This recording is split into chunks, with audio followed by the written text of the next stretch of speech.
Europe 1, bonjour, le journal des sports, Raphaël Duchemin. Et Jérôme Lacroix avec une journée d'inquiétude qui se profile pour les fans du PSG. Le crack qui craque, en tout cas sa cheville. Le footballeur star s'est blessé à la cheville droite hier lors de ce PSG-OM. Neymar, en larmes, il a été évacué sur civière. Tout allait bien, Paris menait 3-0 contre le rival marseillais. Ce sera d'ailleurs le score final de ce match, 3-0.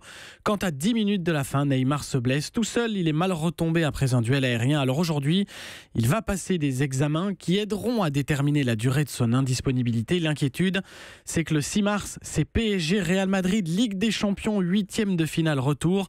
Neymar sera-t-il apte dans 8 petits jours pour aider les siens à remonter les 2 buts de retard? Rien n'est moins sûr, l'appréhension du gardien parisien Alphonse Areola. C'est tordu la cheville, on espère tous qu'il reviendra très vite. C'est vrai que c'était impressionnant à voir.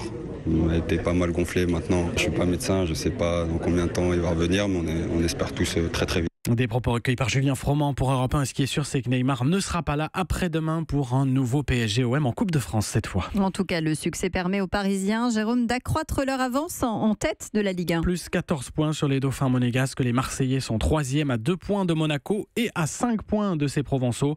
On retrouve les Lyonnais 4e, des Rodaniens refroidis hier dans le derby face à Saint-Etienne, 1-1. Égalisation stéphanoise dans les ultimes instants. À noter à l'étranger, un triplé pour Antoine Griezmann hier soir avec l'Atlético Madrid, succès 5-2 à Séville en championnat d'Espagne et la défaite de l'entraîneur Arsène Wenger et de ses Londoniens d'Arsenal en finale de la Coupe de la Ligue anglaise, 3-0 face à Manchester City. Le mot sport du jour. Célébration, jour de fête aujourd'hui avec le retour en France de la délégation olympique française après les JO sud-coréens. 15 médailles, record de Sochi 2014 égalé, mais jamais en hiver. Les Bleus n'avaient glané autant de médailles d'or, 5. Les Français sont dans l'avion, atterrissage prévu 16h30 à Lyon, pas à Paris, parce qu'après, direction Grenoble pour fêter le 50e anniversaire des Jeux de 68. Et puis, la fête encore vers 19h30, toujours à Grenoble. Dans le froid, l'accueil est espéré chaleureux, notamment par Guillaume Cizeron, patineur médaillé d'argent. Pour nous qui nous entraînons à l'étranger, c'est toujours important pour nous de revenir en France.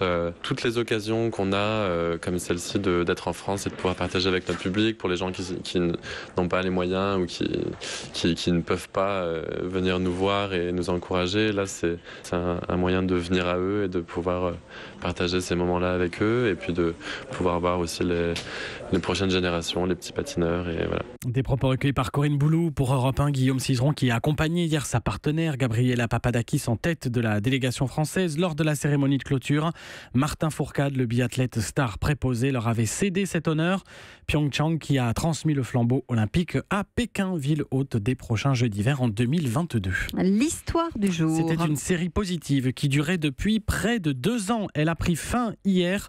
Les rugbymen de La Rochelle ont été battus à domicile en top 14 pour la première fois depuis mai 2016 et les auteurs du coup de force au stade Marcel de Flandre.